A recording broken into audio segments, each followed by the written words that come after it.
Welcome to episode 2 in our video series entitled Understanding Psalm 83. In this installment, we're going to be exploring a couple of the objectives you see on the screen, namely the ones highlighted in yellow. We're going to introduce and explore Psalm 83 and explain why it's a prayer and a prophecy. So stay tuned.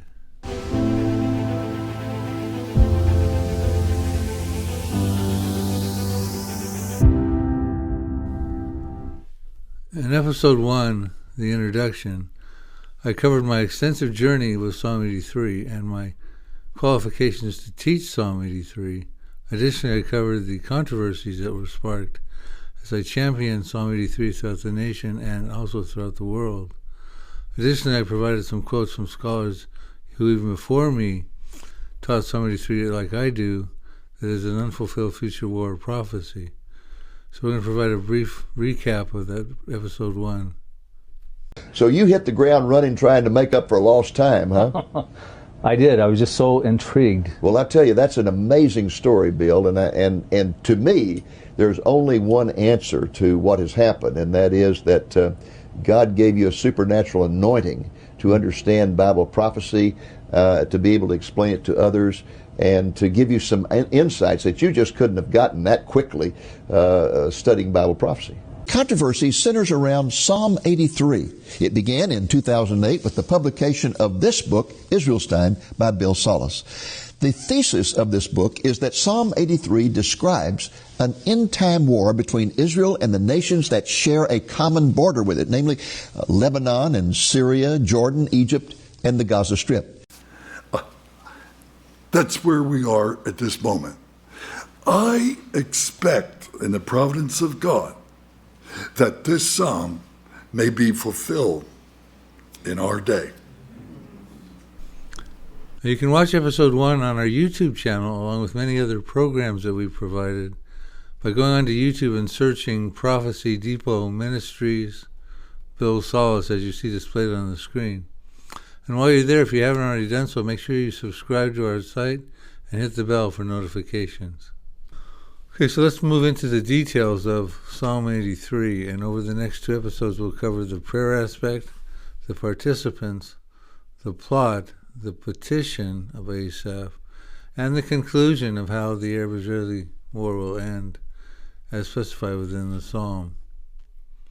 In the process, we're going to come to understand that the Arab attempt to annihilate Israel is nothing short than an Arab attempt to attack the God of the Bible.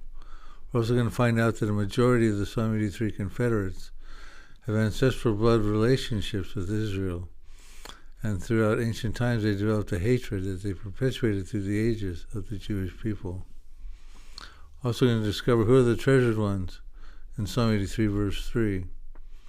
Also, what is the role of the IDF, Israeli Defense Forces, in Psalm 83, as God will use them as a tool to end the Arab-Israeli conflict.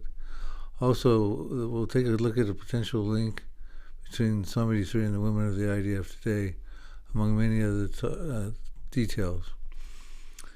Before we start on the details, though, I think it's important to show you this little video we produced that gives you an overview of the psalm. Israeli forces ramping up ground operations in the Gaza Strip. Prevent Israel's war between Israel and Hamas, threatening to exclude sending that aircraft carrier to the Florida region. A 3,000-year-old Bible prophecy found in Psalm 83 foretells of a future war between the Arabs and Jews. This psalm informs us that they, the Arabs, have said, "Come, and let us cut them off from being a nation, that the name of Israel may be remembered no more." They have consulted together with one consent and formed into a confederacy. The goal of this Arab alliance is to wipe Israel off of the map and take possession of the biblical promised land. They want to destroy the Jewish state so that the Palestinian refugees can return into a country renamed Palestine. The Psalm 83 Confederacy includes the Palestinians, Syria, Iraq, Saudi Arabia, Gaza, home of Hamas, Lebanon, where Hezbollah operates, Jordan, and possibly Egypt. These Arab states and terrorist populations within them form an inner circle of countries that share common borders with the Jewish state. They have harbored an ancient hatred of Israel since time immemorial.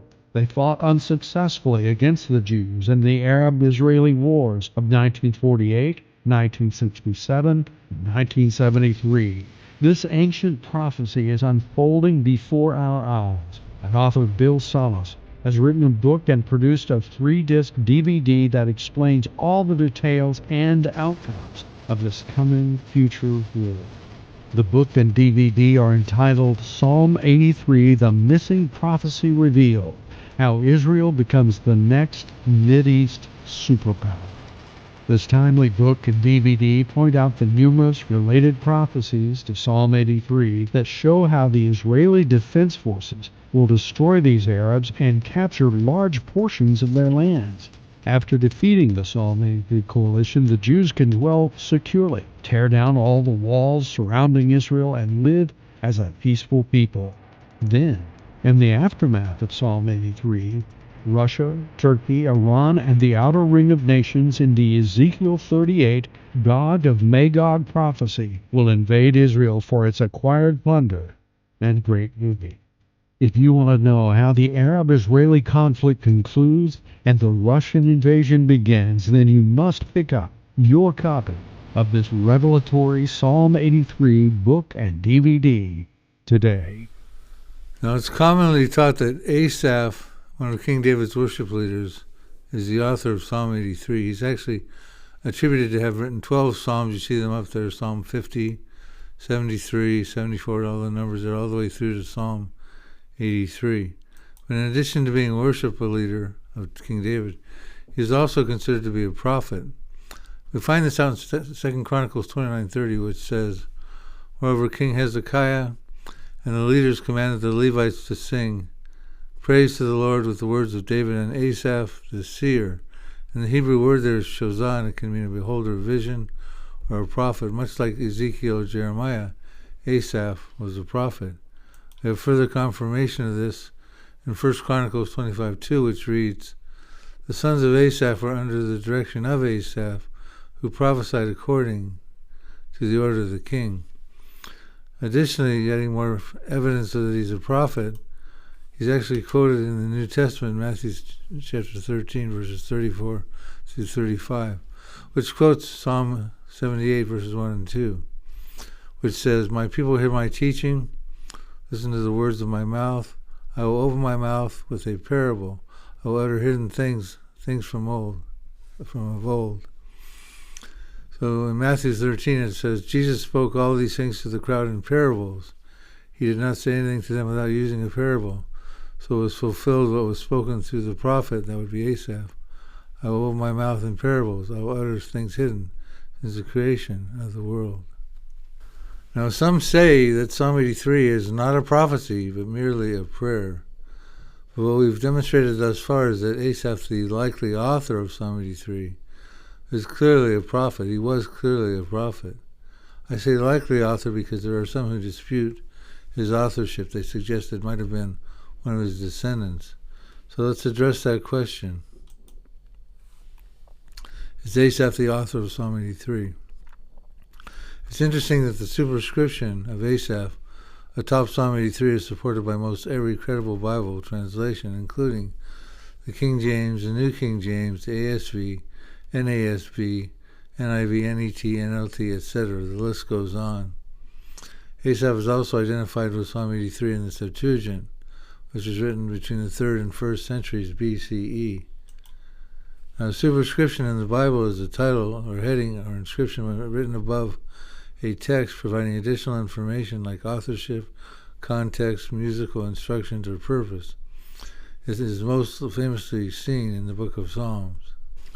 It's commonly understood that Psalm 83 is indeed a prayer, but I also believe it's a prophecy, a future war prophecy, and I've written an appendix in my book entitled The Future War Prophecies.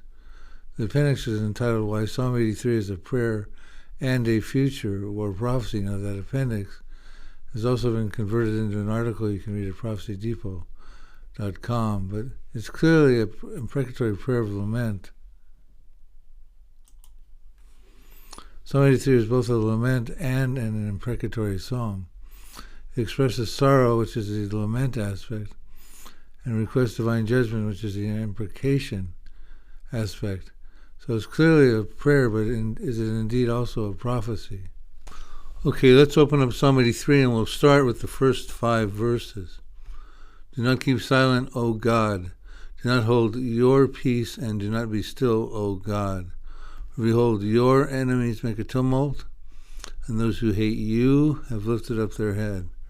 They have taken crafty counsel against your people, and consulted together against your sheltered ones. They have said, come and let us cut them off from being a nation, that the name of Israel may be remembered no more. For they have consulted together with one consent. They form a confederacy against you. So we have a confederacy that forms, and we're going to find out in verses 6 through 8 who the confederacy consists of. It wants to kill the Jewish people and destroy the Jewish state. So now you'll notice 8 times the psalmist refers to God as highlighted in yellow. So in other words, this is not only an attempt to commit genocide of the entirety of the Jewish people, including the sheltered ones, and we'll discuss who they could be shortly, and an attempt to eradicate the Jewish state, but this is also a direct attack against God. These are your enemies. This confederacy is formed against you. So the psalmist says, don't keep silent, O God, do not hold your peace, do not be still. Join in the fight, in other words, and be victorious. Don't allow this to happen. Why is he invoking God into this battle? This is because he realizes that any attempt to eliminate the Jewish people and eradicate the nation of Israel puts God's holy name at risk, because God's holy name is inseparable from the existence of the nation of Israel.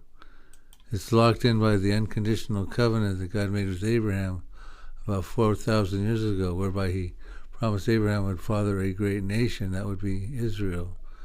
You see the supporting verses here, the aspects of this covenant. He'd have a great name. He'd have descendants forever. We call them the chosen people. They'd have a promised land. And an amplification of the covenant is the Davidic covenant, and they'd give them an eternal king, the Messiah, in 2 Samuel. And the new covenant, eternal law to go along with the eternal king. So this is why he's invoking God so adamantly into this psalm. In fact, the rebirth of the nation of Israel in 1948 and the regathering of the Jews back into their homeland is not so that they could be corralled into a country that a confederacy could easily come and annihilate, but for God's holy name's sake. And we find this out in Ezekiel chapter 36. Verse 22 reads, Therefore say to the house of Israel, thus says the Lord God, I did not do this, in other words, regather you back into your homeland. I did not do this for your sake, O house of Israel, but for my holy name's sake, which you have profaned among the nations wherever you went. Verse 24 reads, For I will take you from among the nations, gather you out of all countries, and bring you into your own land. So we see this is one of the prophecies that's being fulfilled by the rebirth of the nation of Israel and the regathering of the Jews. The event God's going to choose to make his holy name's sake known is in Ezekiel 38 and 39, which some of you might be familiar with. But Ezekiel 38 talks about a coalition of an outer ring of countries that share no common borders with Israel, consisting of Russia, Turkey, Iran. You see the list on the right-hand side. Ethiopia, Sudan, Somalia. This is a consensus of who it consists of. They're coming to take plunder and booty from Israel. God's going to stop that supernaturally with a great earthquake, and every man's sword will come against their brother. There'll be pestilence and bloodshed, flooding rain, great hailstone, fire and brimstone. And in the aftermath, it will be known that God stopped that supernaturally. And then we find out in Ezekiel 39:7, at the conclusion, So I make my holy name known in the midst of my people Israel, and I will not let them profane my holy name any more. And the nations shall know that I am the Lord, the Holy One in Israel, which requires there to be a people of Israel, they cannot be annihilated, and a land of Israel, because it's the Holy One in Israel. So this is why the psalmist is invoking God so adamantly into Psalm 83. Now, as we're going to find out in verses 6 through 8, that this is an Arab confederacy comprised of the Arab states of Lebanon, Jordan. The Palestinians would be involved, Saudi Arabia, Syria, Iraq, probably Egypt, Gaza where the Hamas are, and the Sinai. You see a map there of an inner circle of countries identified by their ancient names in Psalm 83, which are superimposed upon their modern-day equivalents. Now, these Arab states in Psalm 83 are fueled by an ancient hatred and unknowingly allowing their puppet strings to be pulled by Satan through Islam. Asaph, understanding the Abrahamic covenant, knew that this was an attack upon God with spiritual consequences. Realizing that these Arabs are clueless about their Confederate campaign to destroy Israel and not aware of the spiritual ramifications, he goes on to conclude the psalm, the following two verses, which state, "Fill their faces with shame, that they may seek your name, O Lord, that holy name of God. Let them be confounded and dismayed forever. Yes, let them be put to shame and perish, that they may know that you, Jehovah, not Allah, whose name alone is the Lord, Jehovah, are the Most High over all the earth." Now, God has issued an alternative way to defame his holy name. Find it out in Jeremiah chapter 31, verses 35 through 36, which states, "Thus says the Lord, who gives the sun for light by day, and the fixed order of the moon and the stars for light by night, who stirs up the sea so that its waves roar, the Lord of hosts is his name. If this fixed order departs from before me, declares the Lord, then shall the offspring of Israel cease from being a nation before me forever." So he's given the devil an alternative way to defame his holy name, his covenant character, affect that. But apparently the devil can't alter the fixed order of events and opts to take the ancient hatred of the Arabs against the Jews and try to get them in a confederacy to destroy the nation of Israel. The name of Israel can be remembered no more. Okay, so we've covered the lament aspect of the psalm in the first 5 verses. Asaph is expressing sorrow, lament about a confederacy that wants to destroy the nation of Israel, that the name of Israel can be remembered no more. So now let's move on to talk about the participants and the plot in this next segment. So there's 13 participants in the psalm. We're going to find out in verses 6 through 8 shortly. This is a 10-member confederacy with people groups consisting of your enemies that make a tumult, and those that actually hate God that lift up their heads. And you have your people, which would be the Jewish people. And within the Jewish people, you have the sheltered ones, a subset. And God himself is invoked into the psalm 8 times in these first 5 verses. And we find out in Psalm 83, verses 6 through 8, who the people groups are that comprise this 10-member Arab confederacy. They're listed by their ancient names as the tents of Edom and the Ishmaelites, Moab and the Hagarenes, Gebal, Ammon, and Amalek, Philistia with the inhabitants of Tyre. Assyria has also joined with them. They have helped the children of Lot. I've highlighted in yellow 6 of these members actually have familial relationships with Abraham, and thus the Jewish people. We're told in verse 12 their motive, which is, let us take for ourselves the pastures of God, i.e. the promised land, for our possession. And when I identify these belligerents on a map, we have the 6 familial relationships with Ammon, Moab, Edom, Amalek, Hagarenes, and Ishmaelites. I believe these might be classified as those that hate God, that lift up their head in the prophecy. And the other ones would be the enemies that make a tumult, that would be Philistia, Tyre, Gebal, and Assyria. So this is where they would be located at that time on a map. The reason I'm going to classify those as those that hate God and exalt themselves in this prophecy is because we can look at the family feuds that existed back ancient times against Abraham. Now, these family members were not the heirs of the blessed Abrahamic covenant, and thus they coveted the rich contents of this covenant and developed an ancient hatred, which out from then came rivalries. You You see on the screen here, you had rivalries between Sarah versus Hagar, the mothers. The sons would be Isaac versus Ishmael. That was Abraham's sons. You see the supporting scriptures on the right-hand side of all these rivalries. The twin brothers would be Jacob versus Esau. The cousins would be Israelites versus the Ammonites and Moabites. And the great-grandkids of Abraham would be the Hebrews versus the Amalekites. Amalek was the grandson of Esau. So these are developed these family rivalries. This hatred was pursued and passed on to the generations. It's interesting that this was picked up by William MacDonald in the Believer's Bible Commentary. He writes the following about these family rivalries. For many Bible lovers, Psalm 83 took on new meaning after the Six-Day War, and perhaps it will have further fulfillments. The details are true to life. The enemies are in a tumult. They threaten the annihilation of Israel. They form a formidable federation of nations, mostly of people who are near relatives of the Israelites. How could little Israel stand against such an overwhelming conspiracy? He, the Lord, sends a victory that defies all human explanations. And we'll talk about that in another episode where the Israeli Defense Forces are empowered to defeat these Arab foes.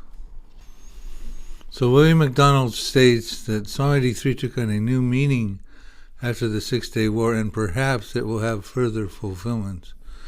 June of 1967 was the Six-Day War, when Egypt, Syria, and Jordan went to war with Israel, and a further fulfillment indeed did occur in 1973 with Egypt, Syria, and Jordan again. And the final fulfillment will probably draw near in the not-so-distant future. We'll be going over that a little bit later on in these episodes. I want to show you who these modern-day equivalents are by their ancient names. You see on the left the ancient names of Psalm 83 confederates. And I'm not going to read all these off, so you can take a screenshot of this because I'm going to show you a map in just a moment. But you see the Palestinians and Saudis, Egyptians, etc. are listed up there. Here's a map of what their modern-day equivalents would actually look like, an inner circle of countries sharing common borders with Israel that are identified in the Psalm. Lebanon, where Hezbollah is. Syria, Iraq, Jordan, the Palestinians, Saudi Arabia, Egypt, Gaza, where the Hamas are. So you can see this. These are the enemies of Israel that went to war in 1948, some of them in 1967, and a further fulfillment in 1973. So we'll conclude this episode right here at this point.